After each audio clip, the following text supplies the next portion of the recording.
নমস্কার বন্ধুরা, কেমন আছেন আপনারা সবাই? আমার ছোট্ট একটি ব্লগে আপনাদের স্বাগত। তো আজকে আমি শেয়ার করেছি, সেটা হলো একটা ডিমের সাথে স্যালাড। এটা ব্রেকফাস্টের মতোই। সকাল 10টার দিকে আমি খাই।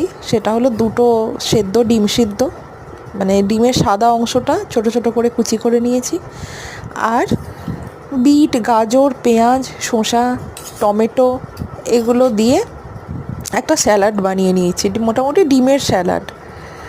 এটার খাদ্যগুণ তো অবশ্যই আছে, কিন্তু পেট অনেকক্ষণ ভরা থাকে।